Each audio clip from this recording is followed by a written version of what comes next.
लोग जो है सरकार बनते ही उनकी गोद में बैठना शुरू हो जाते हैं, और जो लोग लाइजनिंग के लिए बने होते हैं, जो कर्मचारी नेते हैं, चाहे वो पीटीए के हैं, चाहे आउटसोर्सेज के हैं, हर एक सरकार ने, चाहे वो भारतीय जनता पार्टी की सरकार थी, भारतीय सरकार को उन्होंने भी नौकरियां दी, कांग्रेस सरकार है उन्होंने भी नौकरियां दी। अजीत जी को बोलने दो, ये कह रहे हैं कि हमसे सवाल पूछे जा रहे हैं, उन चीजों को अप्रिशिएट किया जाना चाहिए।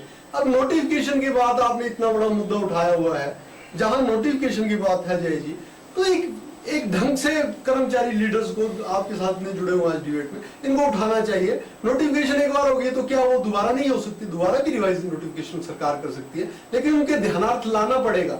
और जहां तक आप लोगों का ये मानना है कि हिमाचल प्रदेश की सरकार, वीरभद्र सिंह की सरकार ने कुछ भी ऐसे पॉलिसीज बनाई है जिससे किसी व्यक्ति को फायदा पहुंचा, तो मैं इससे पूरी तरह से नकार रहा हूं। और मेरा यह मानना है कि ये प्रदेश सरकार जो है वो जनता के हितैषी है, कर्मचारी हितैषी है। हाँ, फैसला लेने में बड़े बड़े लोगों से भी चूक हो सकती है, उसके लिए कर्मचारी वर्ग है, महासंघ बने हुए हैं। आकाशी, अब मैं आपसे नहीं पूछूंगा, आपने कहा कि ये सरकार कर्मचारी हितैषी है। एनआर ठाकुर जी, ये कांग्रेस की वर्तमान की सरकार जिसके 4.5 साल का टेन्योर पूरा हो गया, ये कितनी कर्मचारी हितैषी है?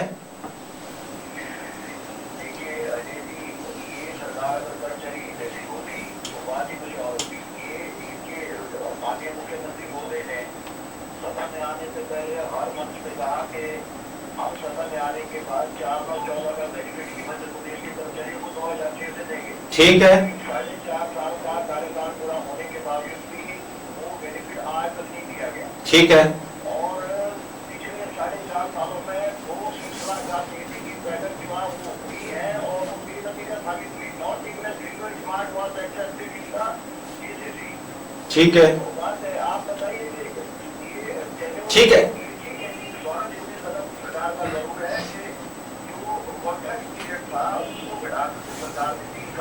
ठीक।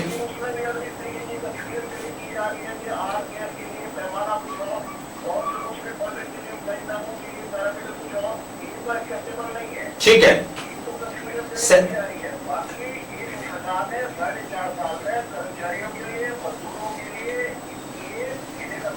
ठीक है।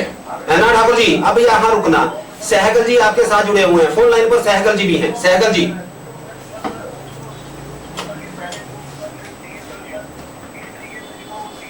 ठीक ठीक ठीक।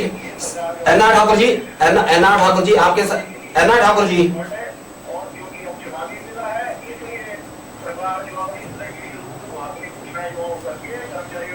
ठीक ठीक ठीक है। आकाश जी को शायद आपकी बात समझ आ गई होगी, कांग्रेस के प्रवक्ता जो यहाँ बैठे हैं उनको समझ आ गई होगी कि किस तरह से कंफ्यूजन खड़ा कर रहा है। आपने जो शब्द कहे वो शायद मैं यूज ना कर सकता, इनको आपत्ति होती है, आपने कर दिया, बहुत अच्छा हुआ। सहगल जी साथ में जुड़े हुए हैं। सहगल जी, कांग्रेस के प्रवक्ता यहाँ कह रहे हैं हमारे साथ जुड़ करके कि सरकार जो बहुत कर्मचारी हितैषी है। कितनी हितैषी है सहगल जी ये सरकार कर्मचारियों की? हाँ,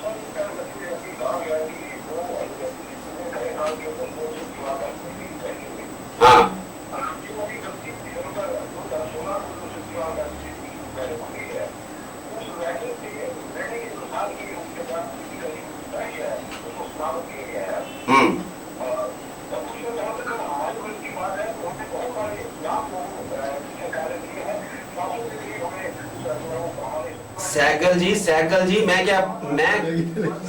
जी क्या पूछा जा रहा है? आपसे ये नहीं पूछा जा रहा है, आपसे सिर्फ इतना पूछा जा रहा है कि ये सरकार कितनी कर्मचारी हितैषी है। जी हाँ जी, हाँ जी बोलिए।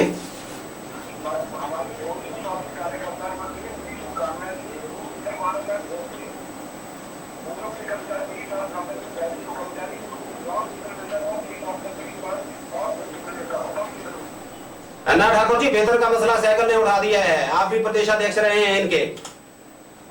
एनआर ठाकुर जी, आपने सुना होगा एक वेतन का मसला उठाया जा रहा है, कानून से पहले कुछ और, 90 से पहले कुछ और।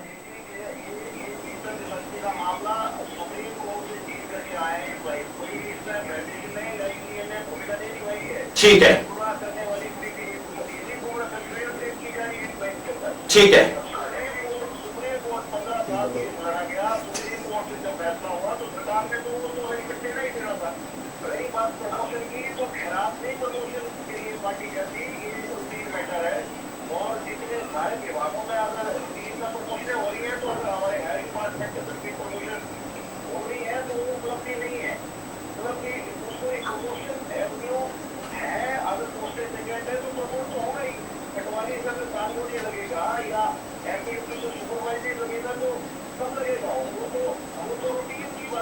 ठीक ठीक है। एनआर ठाकुर जी थोड़ा सा रुक जाइए। ठीक ठीक ठीक ठीक है, ठीक। एनआर जी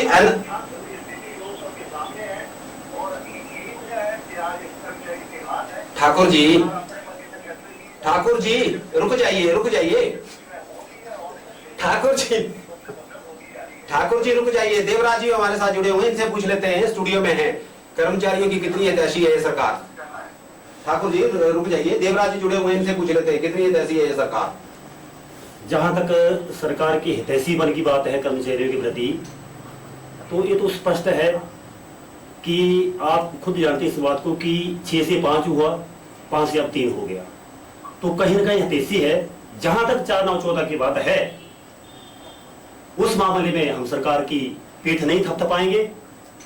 यदि जो चाहेंगे हम कि 4-9-14 सरकार ने जो घोषणा की है उस पर वैलिड टाइम अमली जमा पहना जाए।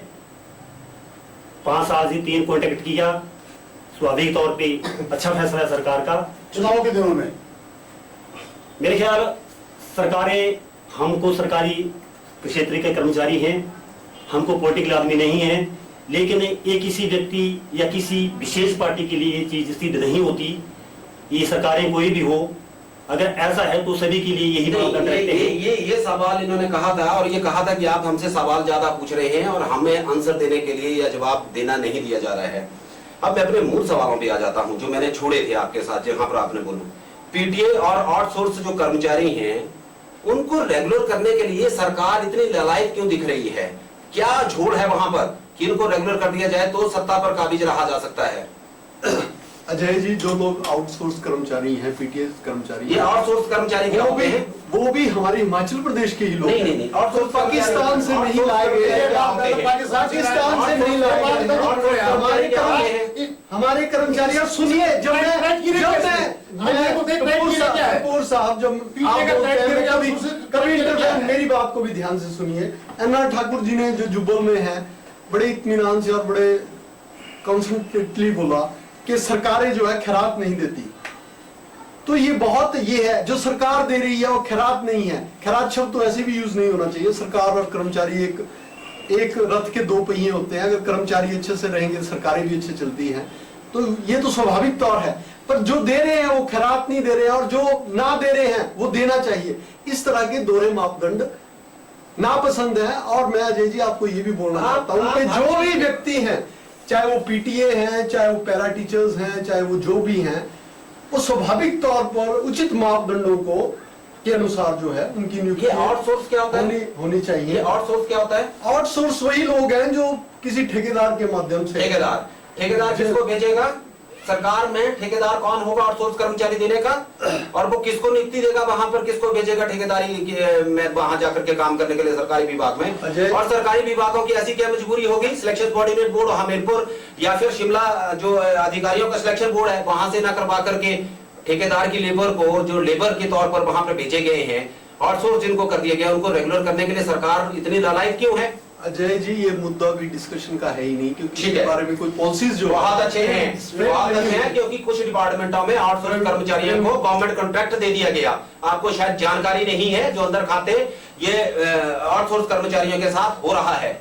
हम आउटसोर्स कर्मचारियों की नौकरी के पीछे नहीं है कि आउटसोर्स कर्मचारियों की नौकरी नहीं होनी चाहिए, लेकिन कोई तो मापदंड हो। हिमाचल प्रदेश हमीरपुर सिलेक्शन बोर्ड अगर सिलेक्शन करके कर्मचारियों को देता है तो वो मजदूर बनकर के मजदूरी करेगा आरकेएस में। और आउटसोर्स का अगर कोई कर्मचारी आता है तो उसको चुपचाप कॉन्ट्रैक्ट पे लेकर के 3 सालों के अनुभव पर रेगुलर कर दिया जाए। मैं आपको ये भी बताना चाहता हूँ, आपके ठाकुर साहब ने भी बोला और इन्होंने भी बोला, सहगल साहब ने, कि जो रोगी कल्याण समिति है, मुझे इसके बारे में कंफर्मेशन, लेकिन सरकार ने इसको खत्म कर दिया है। सरकार ने यदि इसने इसको खत्म कर दिया है तो 3 साल में इनका मेरे ख्याल जो है एज ए लीगली जो होगा 3 साल में इनका कॉन्ट्रैक्ट वो तो सारे जानते हैं। मैटर अगर कोर्ट में जाएगा तो बहुत सी चीजें रिवाइव हो जाएंगी, कोर्ट से बड़े आदेश आएंगे। लेकिन सरकारों के होते हुए हर आदमी को न्याय पाने के लिए या हक लेने के लिए कोर्ट ही जाना पड़ेगा। क्या आप ये चाहते हैं, सरकारें ये चाहती है? जब संविधान ने न्यायपालिका, जी मैं आपके पास आना चाहूंगा। ये पीटीए और पीटीए को आपने निकालने के आदेश भी दिए थे उस दौरान ये जो पीटीए शिक्षक थे इनको हटाया भी गया था पोस्टों पर से। क्यों भाजपा की सरकार को पीटीए पर रखे गए शिक्षकों को निकालना पड़ा और ये जो बचे हुए हैं वो कैसे रह गए जिनको आज सरकार रेगुलर करने के लिए बड़ी लड़ाई दिख रही है? पीटीए और जो सोर्सेज है सारे चोर दरवाजे से आए हुए employees. I am sorry to say this, क्योंकि अब मोदी सरकार ने कानून ही बना दिया है, मतलब सेंट्रल गवर्नमेंट के एम्प्लॉइज के अंदर जो जितने चार्ज जिसके बाद से होगी उस हिसाब से नौकरी मिलेगी। हिमाचल सरकार ऐसा कर नहीं रही है क्योंकि ये चोर दरवाजों में विश्वास रखती है। पीछे हिमाचल सरकार ने कर दी अब तक वही उसका फैसला नोटिफिकेशन हो गया और इम्प्लीमेंटेशन हो रही है ना, मतलब ये बस किसी चीज की नहीं हो रही है इनकी। पीछे चिट्टों को नौकरी देते थे, चिट्टों को नौकरी बांट दी, रोज इसको 4 नौकरी दे दी, सारा स्पारसी काम चल रहा है। बाकी एम्प्लॉइज की जो बात कर रहे हैं आप, ये बोल धुम्मल सरकार के प्रति एम्प्लॉइयों का भी आज तक डीए की किस मांगने की जरूरत नहीं पड़ी। एक तब दिल्ली से अनाउंस हुआ, दूसरा इन्होंने एक पंजाब को इंतजार नहीं करते धुम्मल साहब, पहले दे देते थे। आज पूरी डीए की स्थिति में 4/9/14 की बात कर रहे हैं, 2006 से उन्होंने वादा किया था, आज तक वो नहीं को मिल रहा है। कि कैसी तैसी की बात कर रहे हैं सरकार, मेरे को समझ नहीं आ रहा है। इसलिए अपने आदमियों को एडजस्ट करने की बात करते हैं, बाकी कुछ नहीं है। सहगल जी अंतिम कमेंट क्या होना चाहिए?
ठीक है, ठीक है, आगे बोलिए सर, लास्ट कमेंट चाहूंगा आपका।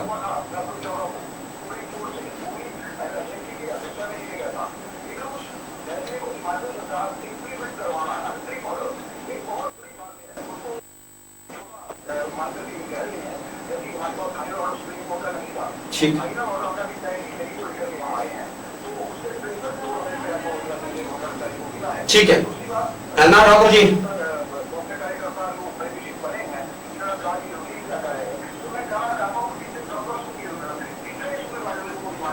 एन्ना ठाकुर जी कुछ कहेंगे?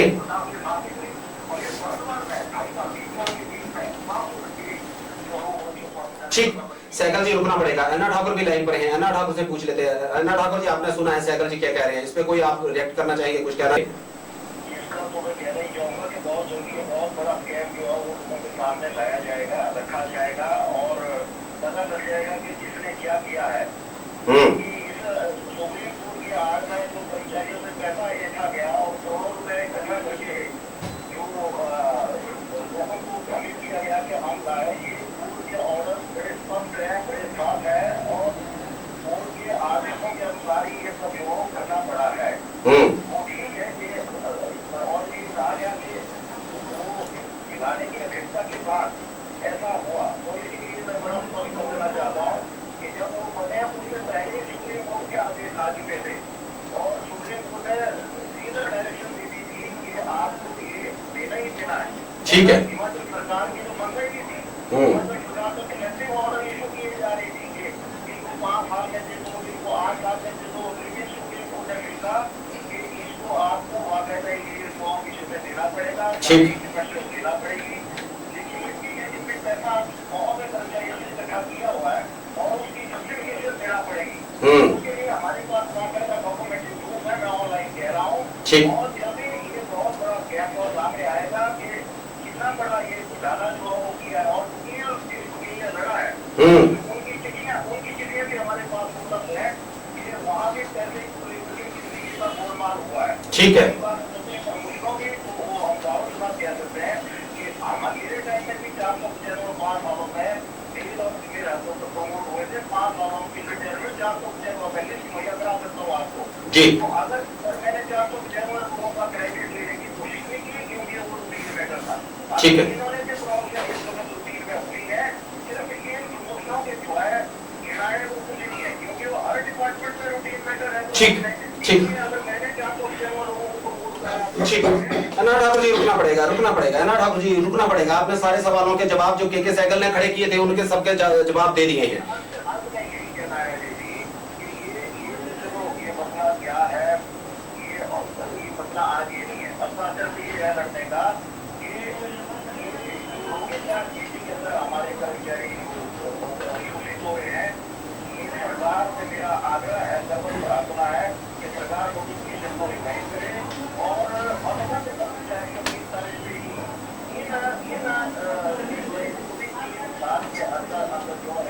ठीक है, आरटीएफ का जो पीरियड है उसको कॉन्ट्रैक्ट पीरियड के अंदर कन्वर्ट करके इनको भी वो बेनिफिट दिया जाए। ठीक है, ठीक है, ठीक।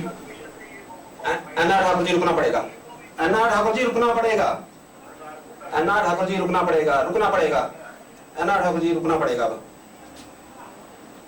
आकाशी, मैं आपसे जानना चाहूंगा, कर्मचारी नेता तो सीधे ये कह रहे हैं कि जो कंफ्यूजन क्रिएट हुआ है सरकार को नई फ्रेश नोटिफिकेशन जारी करनी चाहिए, आरकेएस के 3 साल का कॉन्ट्रेक्चुअल उसको सरकारी अनुबंध माना जाए और इन सबको दूसरे कर्मचारियों की तरह रेगुलर किया जाए। क्या ऐसा आप करेंगे? सरकार के नोटिस में चीजें लाएंगे? ऐसा कोई प्रोविजन आपके पास है, रास्ता कोई है?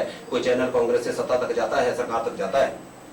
अजय जी, जो बात अन्ना ठाकुर जी ने की है और लोग कह रहे हैं, यदि टेक्निकल फॉल्ट है इस नोटिफिकेशन में तो जरूर ये नोटिफिकेशन दोबारा रिवाइज होगी और सरकार इसको कंसीडर करेगी। और सेकेंडली मैं ये भी अनुरोध करना चाहता हूँ आपके चैनल के माध्यम से कि कर्मचारी नेताओं को किसी का झोली चुक नहीं बनना चाहिए। चाहे भारतीय जनता पार्टी की सरकार है, चाहे कांग्रेस की सरकार है, बेपाक तरीके से अपनी बात करनी चाहिए और अपना कार्य करना चाहिए। देवराज जी, आकाश रुकना पड़ेगा टाइम। देवराज जी, क्योंकि फाइनल कमेंट आपसे चाहूंगा। आज हमारे डिबेट का मुद्दा था आरकेएस कर्मचारी और अनुबंध वाले थे, तो यदि इनकी नोटिफिकेशन सरकार ने नहीं की आरकेएस वालों की, तो मेरा सरकार से आग्रह है कि इनको भी सेम मापदंड रख के 3 साल के, जिन्होंने 3 साल आरकेएस पूरे करे हैं उनको अनुबंध के अनुसार ही उनको भी 3 साल, अगर फिर भी सरकार की ऐसी मजबूरी है तो कम से कम 3 साल आरकेएस के और 1 साल जो अनुबंध पे अगर सरकार का कोई ऐसा फैसला आए तो वो भी ना कहीं स्वागत योग्य है। लेकिन हमारी तो मुख्य तौर पे यही मांग रही है सरकार से, यही आग्रह रहेगा कि इनको भी 3 साल के बाद पूरा करिए, उनको दिया जाए। आपसे जानना चाहूंगा, ये आरकेएस वाला जो कंफ्यूजन आप लोग खड़ा करके चले गए, 5 साल के बीत जाने के बाद भी, 10 साल बीत जाने के बाद भी वो वैसा ही कंफ्यूज है। अब अगर सत्ता में वापसी करेंगे तो भी आरकेएस जैसी संस्थाएं खड़ी करेंगे, पैसा लेने के लिए सेंट्रल गवर्नमेंट की एड आ जाए बस। ये तो उस वक्त की सरकार को पता है कैसे क्या करना क्या नहीं करना। भाजपा की सरकार ने किया है, आपको पता होना चाहिए क्योंकि तो केंद्र की ग्रांट लेनी थी, हेल्थ डिपार्टमेंट में इसलिए किया था। उस वक्त केंद्र की सरकार ने ऐसा ग्रांट चाहिए तो ऐसा आपको आरकेएस बनानी पड़ेगी, तो इस हिसाब से आरकेएस बनाइए केंद्र सरकार से एड लेने के लिए। उसमें पूरा क्या किया बताइए आप मेरे को। तो पूरा करिए कांग्रेस सरकार कि किसी को दो मतलब कर्मचारी सब एक समान होने चाहिए कि आरकेएस है क्या कौन से। मिलाकर के हालात ये हैं कि कर्मचारी तो बटे हुए हैं, राजनीतिक दल उस कर्मचारी जो नेता हैं उनके बंटवारे का पूरा फायदा उठा रहे हैं। लड्डू सरकार ने अपने हाथ में रखे हैं और कर्मचारी सिर्फ अगर राहत पाना चाहता है तो कोर्ट का दरवाजा देख ले या फिर कोई और लकूना बीच में से देख ले जिससे उसको राहत मिल सकती है। इस पूरी चर्चा में एक बात तो साफ हो गई है कि सरकार ने कंफ्यूजन जानबूझ करके ये खड़ा किया है। 3 साल में अगर रेगुलर हो सकता है कर्मचारी तो फिर आरकेएस के तहत नियुक्ति पाए कर्मचारियों को 4 साल का नियुक्ति के लिए इंतजार क्यों, 1 साल उसका क्यों बढ़ जाता है, ये बड़ा सवाल है और इसका जवाब सरकार से लेकर के कांग्रेस को आकर के अपने मतदाता के पास तक देना पड़ेगा। लाइव डिबेट में फिलहाल इतना ही। आप बने रहे एसटीवी के साथ और यहाँ आए हुए मेहमानों सहित फोन लाइन पर जुड़े हुए मेहमानों का बहुत बहुत धन्यवाद।